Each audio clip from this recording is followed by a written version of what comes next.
Hello everybody, it's Paul Neeson with Torah Life Ministries and a Real Life Health Show. Welcome to another Torah portion. We are starting the book of Numbers. This is the 34th reading in this year's cycle. It's chapter 1. We're reading 1:1 to 4:20 of Numbers in this Torah portion, 34. And before we get to that, let's just quickly review the book of Leviticus. We saw in 27 chapters of Leviticus, the children that left Egypt did not get very far. They were pretty much stuck in the same place and little time had passed. In Leviticus, we studied the priestly practices and the laws of holiness for the people and the priest, and various commandments given by a wonderful creator to the Israelites via Moses. Now, we look in the book of Leviticus, there was only barely two big things of narratives of action. We saw the death of Abihu and Nahab because they offered strange fire and they pretty much disobeyed our creator. And then we saw just recently in the last Torah portion, this man that blasphemed the name of our Creator and he was to be stoned. Now we're going to switch focus to the book of Numbers. The book of Numbers is the story of the entire wilderness, the children wandering for 40 years, a trip that should have took 40 days. And 40 years they were just wandering in the desert. And we see so many things here in the book of Numbers of Nazarite vows and the red heifer and the prophet Balaam, and just so many things here in the book of Numbers. But Numbers is a book, if anyone has made it this far in the Torah, Numbers is a book where people usually just stop there. Because, I mean, let's look at names, for example. I mean, it's bad enough people skip over the names in Genesis and Exodus and Leviticus, but the book of Numbers, there's so many names and they're so hard to pronounce. And people don't see the significance of the numbers and everything else, but they don't realize when you study and read it, names have a meaning and names mean something. For example, before Abraham was called Abraham, it was Abram, and it had two different meanings. And Jacob was changed to Israel. Names mean something. Well, numbers mean something too, and they give us a great example of understanding what exactly was going on and the results or consequences that go along with blessings or curses. For example, when the children were in slavery in Egypt, their numbers grew so much. They just went in there, I think it was 77 people of the Israelites went in there. They came out almost 3 million, maybe 2 to 3 million. And there they were. Now here they are in the book of Numbers already. And we see just through the record of the numbers, the census that was taken. We see in Numbers 146 there were 603,550 fighting men. So that's a lot. And then you say, well, how'd you get 2 or 3 million? Well, you got to look at that was the fighting men, all the men over 20, but there were men under 20, and there were also the wives, and there were also the children, and there was also the community that were the non-Israelites that were with them as well that left. Well, now you go to Numbers 26, and now you only have 601,730. So the numbers were diminished by almost 1,800. So you see from in Egypt where they were growing, and now here they're stuck in a desert, a 40-day trip taking 40 years, and their numbers are diminishing, and they didn't even get to war yet. The numbers are diminishing because their disobedience, because their distrust and their lack of faith, and they were losing instead of multiplying here in the wild, and this was a big issue.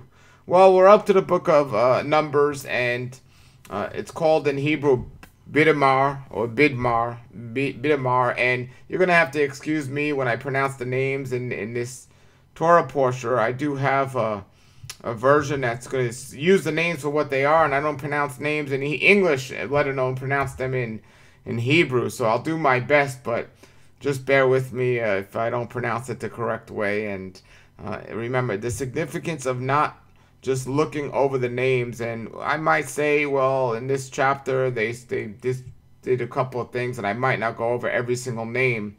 But when you're reading this, it is important to go over the names. And this is actually the 4th or 5th time I've read this Torah portion just this weekend alone, or this week alone as I'm doing this study. And I've read it over and over years past. And some of the Torah portions are harder or easier to understand. And this one isn't necessarily the easiest one to get. But the more I read it, the more I started to understand it. Well, the purpose of the book of Numbers is basically to tell the story of how the Israelites prepared to enter the promised land and how they sinned or they were disobedient and they were punished. and then how they prepared to try again, because that's what we had here. We had their disobedience and the consequences, their disobedience and the consequences. And this is why you have Joshua and Caleb, the only ones that left Egypt going into the promised land. Not even Moses got in for his disobedience. So it's very interesting. Well, we're going to start this book of Numbers, and unlike the book of Leviticus and the other books we've read, the book of Numbers, there's many verses to each chapter, at least in this Torah portion and next Torah portion, where in the book of Leviticus you might have had 20, maybe 30 verses to each chapter. I mean, you have the first chapter alone here has 54 verses. So it's going to take a lot of focus and patience to get through this, but it's definitely going to be worth it. And a thing that isn't common with the other books, again, you still have our Creator giving the instructions to the Israelites via Moses the messenger. Now, a lot of people will say the Mosaic covenant or the law of Moses. No, Moses didn't give us any law. The law, the guidelines and instructions came from our Creator, Yahweh, and Moses was the messenger just passing it along. He was the so-called prophet. What's the job of a role of a prophet? It's to hear from our Creator and give the message to the people, whether they want to hear it or not. And that is what we got when we look at what Moses was doing. So we'll get right into it, and we're going to start reading here the book of Numbers, chapter 1:1. We're going to 4:20, so open up your Bibles. So chapter 1 says, "And our wonderful Creator spoke to Moses in the wilderness of Sinai, in the tabernacle of the congregation, on the first of the second month, in the second year after they had come out of the land of Egypt." So now it's already, it's the first of the second month in the second year after they've come out of the land of Egypt. So they were still here. 2 years later, they're still in this little spot here. And they haven't moved very far. And if you can find a map on the internet of their travels and their timeline, you can see them just wandering, pretty much taking a zigzag path and just spending way too much time on a trip that shouldn't have took as long. Now, another thing to note is this is 1 month exactly after they erected the tabernacle and first set up the tabernacle. Exodus 40:17 says, "Now it came about in the first month, on the second year, on the first day of the month, that the tabernacle was erected." So now you're in the second month. So now they have the tabernacle for 1 month. And then our Creator tells Moses to take a census. In the second verse here it says, "Lift the heads of the congregation of the sons of Israel by their families, by their fathers' houses, according to the numbers of the names of every male by their heads." Verse 3, and it pretty much says, "From a son of 20 years and upward, all that are able to go forth to war in Israel, you and Aaron shall number them by their armies. And there shall be a man of every tribe with you, every one of his head of his father's house. And these are the names of the men that shall stand with you." And then from verse 5 to 15, they pretty much go through the name of the tribe and the person and their son. So for example, in verse 5 it says, "Of Reuben, Elzar, the son of Shurdar." And then it says verse 6, "Of Simon, Shalamul, the son of Zordahai." And then verse 7, "Of Judah, Nashon, the son of Abadab." So it goes into, I'm not going to read all these names. Obviously, you can see I can't pronounce them well. You go to the 15th verse, and then you go to verse 16. It says, now I don't want you to skip over these because you can't read the names. I want you to read them to yourself so you get an idea, because we're going to see some of these names come up again. It's important to remember the names. So then we're going to go to verse 16 here. It says, "These were those called from the congregation rulers of the tribes of their fathers. They were the heads of 1,000 of Israel. And Moses and Aaron took men who were marked out by name. And they assembled all of the congregation on the first of the second month. And they declared their births according to their families by their father's house, according to the number of names, from a son of 20 years and upward by their heads. And Yahweh commanded Moses, so he numbered them in the wilderness of Sinai." See, Moses was being a very obedient person, as usual here, and the rest of the Israelites were not too obedient. And verse 20 says, "And the son of Reuben, Israel's firstborn, their generations by their families, by their father's house, in the number of names by their heads, every male from a son 20 years and upward, everyone able to go out to war. Those numbered of them for the tribe of Reuben were 46,500. So now we're getting into the census and the exact numbers of each tribe.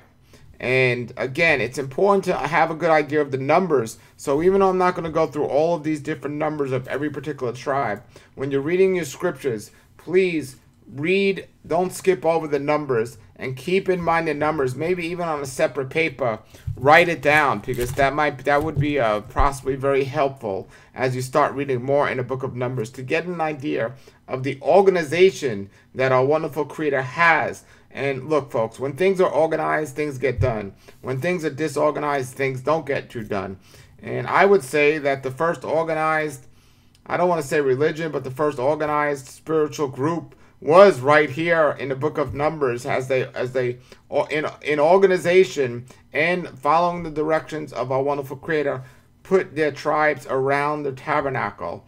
And it was that organization that helped them remain successful.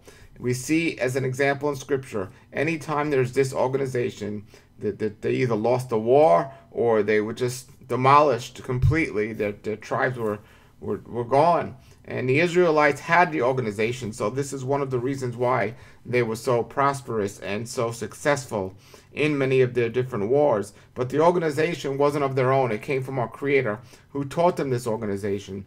So read the Numbers from verse 21 all the way down. It goes all the way to verse 44 in numbering all of the different tribes. And you want to not read over those. We're going to not go over them here. But we want you on paper, when you're reading them, if you want to write down the numbers, fine. But remember, you want to make sure that you don't just skip over these because, oh, it just seems like numbers. Well, they're there for a reason, and our Creator put them there for a reason.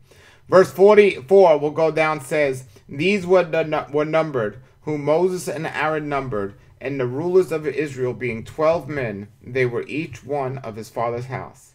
And all of those numbered of the sons of Israel by their father's house, from a son of 20 years and upward, all able to go out to war in Israel. Even all those that were numbered were 603,550. But the Levites, according to the tribe of their fathers, were not numbered among them. And Yahweh spoke to Moses, saying, However, you shall not number the tribe of Levi, nor you shall not count the heads among the sons of Israel, but you shall appoint the Levites over the tabernacle of testimonial, and over all its furniture, and over all which it is to it. They shall bear the tabernacle and all its furniture, and they shall serve it, and shall encamp around the tabernacle." So you had the big tent and all the camps around the tent of the tribes, and then you had the tabernacle and the Levites around the tabernacle. Verse 51, "And when the tabernacle goes forward, the Levites shall take it down. And when the tabernacle is to be encamped, the Levites shall set it up. And the stranger that draws near shall die." So it was only the Levites that were to take down and set up the tabernacle. Verse 52, "And the sons of Israel shall encamp their tents, each man with his own camp, and each man with his own standard, according to their armies." So each tribe of Israel, and I'll try to put at some point here a picture of the tribes around the tabernacle so you can get an idea of this. And then verse 53, "But the Levites shall encamp around the tabernacle of the testimonial, that there be no wrath in the congregation of the sons of Israel. And the Levites shall keep the charge of the tabernacle of the testimonial. And the sons of Israel did according to all that our Creator commanded Moses to do." So they started off on the right thing here with the organization. Moses gave them the instructions and they followed. Now they already saw the consequences of disobedience, which was death, more than once. So they were following. Now the question is, were they following because their hearts truly believed and they wanted to follow, or were they following just because they didn't want to die? There is a difference in your attitude, not just what you're doing, but why you're doing it. Now we're going to go to verse 2, and it starts off by saying, "Our Creator spoke to Moses and Aaron." You know, all this time he's been speaking to Moses, and here he speaks to Moses and Aaron. So he definitely wanted directly for Aaron to hear this. He didn't just give the message of this particular chapter to Moses alone. And basically, you're going to start getting instructions about the Levites and the priest as well, especially in the next chapter, chapter 3. So he starts including Aaron in on this, and Moses is no longer just given being the only messenger here. So it says in verse 2, the sons of Israel shall encamp by their father's house, every man with his own standard, according to the ensigns. And they shall encamp around the tabernacle of the congregation afar off. And those who encamp on the east side towards the sun rising are the standard of Judah's camp, according to their armies, the ruler, the sons of Judah, being Nahshon and the sons of Amminadab. Now, it goes on, it talks about the east, the west, and the south, and the different camps that were to go on each side. It goes next in verse 5, those encamping next to him shall be the tribe of Issachar. And then it goes into all of the different tribes and exactly how they are to encamped around. And you read it, I want you to read it, but I'm going to put a picture up now, and you can see exactly how, according to the instructions, it would have looked it when they were all camped around the tabernacle. So as as everyone in the camp is surrounding the tabernacle, we get down to verse 31 of chapter 2, and it says, all numbered of the camp of Dan were 157,600, and they shall pull out last by their standards. So we see all the different camps, and then Dan, and then verse 32 says, these are those numbered of the sons of Israel by their fathers' houses, all numbered of the camps according to their armies. There were 603,550. But the Levites were not numbered among the sons of Israel, as Yahweh had commanded Moses. And the sons of Israel did according to all that Yahweh had commanded Moses. So they encamped by their standards, and so they pulled out each one according to his family and according to the house of his father. Now, something that's interesting here is we see the order given by birth. And you can see it in chapter 1 where they went in the order. You had Reuben, Simon, Levi, Judah, Dan, Naphtali, Gad, Asher, Issachar, Zebulun, Joseph, and Benjamin. So you had the 12 tribes. But how was it when the tribe of Levi is excluded, a list of the priestly separation, then there still managed to be 12 tribes on the list? Well, we look at Joseph had two sons, Manasseh and Ephraim. And most often, we don't read the tribe of Joseph, but we read the tribes of Manasseh and Ephraim. So Levi and Joseph are actually typically excluded, but Manasseh and Ephraim are named. So that's where we often get the 12 tribes when we read the 12 tribes. But then something very interesting happens. We have to go down to Revelation. And in Revelation chapter 7, when the 144 with the seal are given, the 144,000, 12,000 from each tribe, and it talks about the 12 tribes of Israel, the tribe of Dan is excluded. Now this is different from the listing of the 12 tribes, the original covenant that was just given here that we just read in Numbers, because we see here Dan is not included and the whole list is different. Now Judah is mentioned first because Judah is both the tribe of David and Yeshua the Messiah. Levi has no tribal annulment because of the Levites' work for our Creator in the temple. But here the tribe is given a place. So in Revelations, they are included on the list. And then Dan was excluded from the list. And there's many speculation of why. But basically here, I'm going to read this note to tell you. It says, the theories to why range from Dan's idolatry to the anti-Messiah possibly being from the tribe of Dan. But no theory is conclusive. So basically, the list that's given here in Numbers and the list that's given in Revelations is different in order and tribes. And there's these reasons that we're talking about why. And then finally, we see the two tribes representing Joseph, usually called Ephraim and Manasseh, after Joseph's sons, are here called Joseph and Manasseh in Revelations. And again, we see this, and again, people say this is because of Ephraim's rebellion.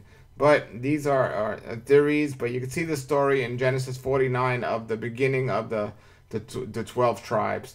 And then it goes all the way through. That's what's so important about the Torah and Revelations. And I tell people all the time, if you understand the Torah, the Gospels, and Revelations, you understand the Bible. That's it. Everything else in between those books are wonderful confirmations that when we follow our Creator's plan, we're blessed. And if we disobey, we're cursed. It talks about the consequence of what happens based on the Gospels, the Torah, and Revelation. Those are the main things we need to get and understand, and everything else will help us after that. But if you don't have a good foundation of the Torah, you're not going to be able to understand the Gospels. And if you don't know the Torah and the Gospels, Revelation is just going to be a waste of time for you. But when you know those three different types, the Torah, the Gospels, and Revelations, you pretty much have a great foundation of what Scripture is, and then you'll be able to get into the confirmation of the consequences of what we do.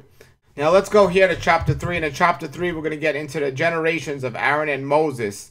And we're going to see Aaron as the high priest and his 4 sons. He had Nadab, Abihu, Ithamar, and Eleazar. But remember, Nadab and Abihu, they were smitten from our Creator because of the strange fire that they created. And we're going to talk about the rest of the Levites here in this chapter. And with only 3 priests starting this off, and then their whole line here of the rest of them. And then it's also going to get into their duties of what they are to do. So chapter 3 says, "And these are the generations of Aaron and Moses in the day that Yahweh spoke with Moses in Mount Sinai. And these are the names of Aaron's sons, Nadab, the firstborn, and Abihu, Eleazar, and Ithamar. These are the names of Aaron's sons, the anointed priest, whose hands he consecrated to act as priests.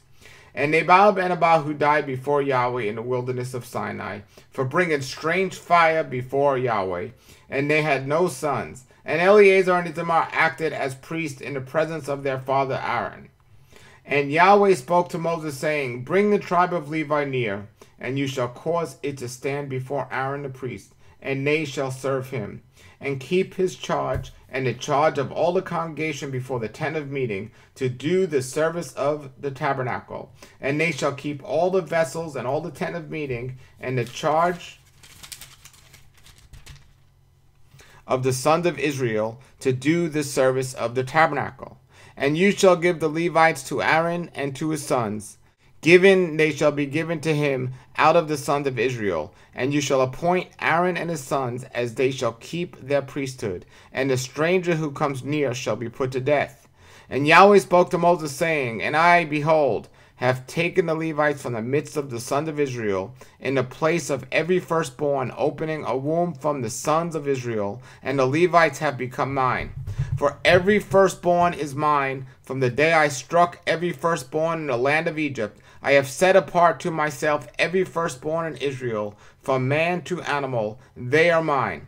I am Yahweh. And Yahweh spoke to Moses in the wilderness of Sinai, saying, Number the sons of Levi by their families, by their father's house. You shall number every male from a son of a month and upward. And now, remember, the fighting men of Israel were 20 years and upward. But here you see that the Levites were, every male, the second census here that's given, was from 1 month and upward. And Moses numbered them according to the command of our Creator, as he had been commanded. And these are the sons of Levi by their names.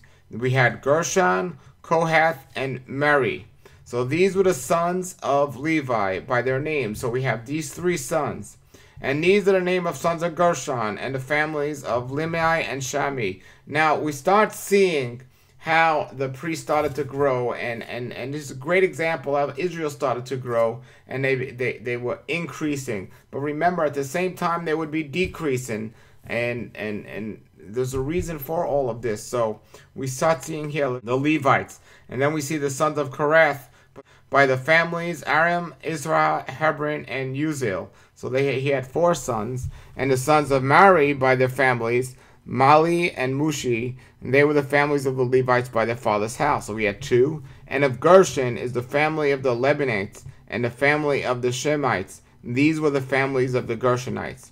Those numbered of them according to the number of all the males from a son of a month old and upward, even those numbered from were 7,500.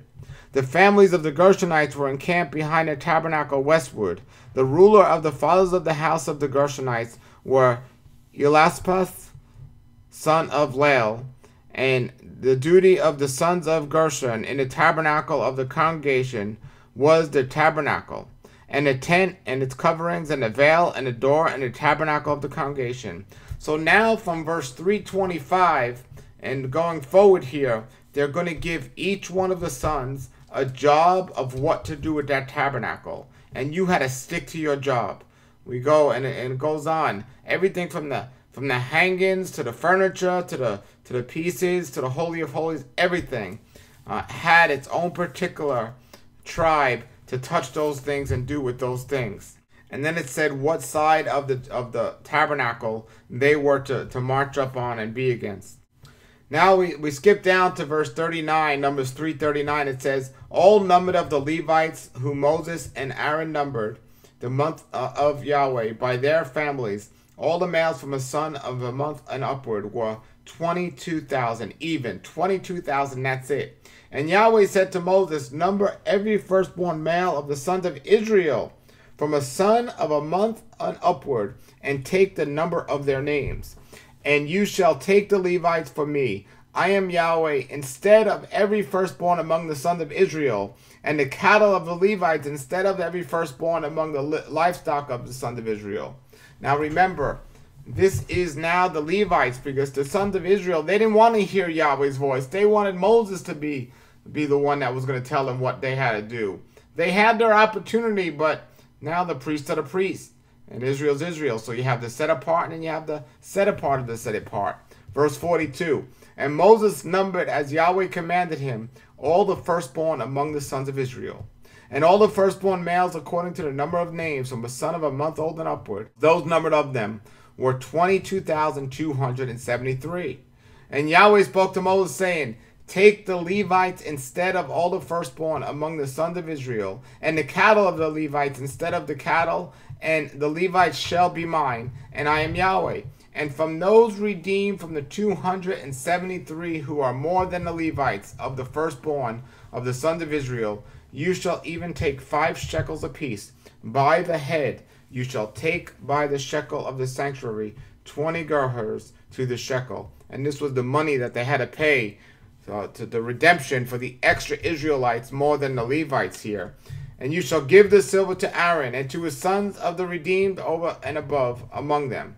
In verse 49, and Moses shall take the redemption silver from those that are over and above that were redeemed by the Levites. From the firstborn of the sons of Israel, he shall take the silver, 1,365 by the sanctuary shekel. And Moses shall give the silver of those redeemed to Aaron and to his sons, according to the command of our Creator, as our Creator had commanded Moses. So now we just finished chapter 3 of Numbers, and I have to tell you that is probably one of the most confusing chapters you will ever read in all of the scriptures. But the more you read it, you start to understand it. And this is why in 1 and 2 it's so important to read about the numbers and the names, so you understand chapter 3 better.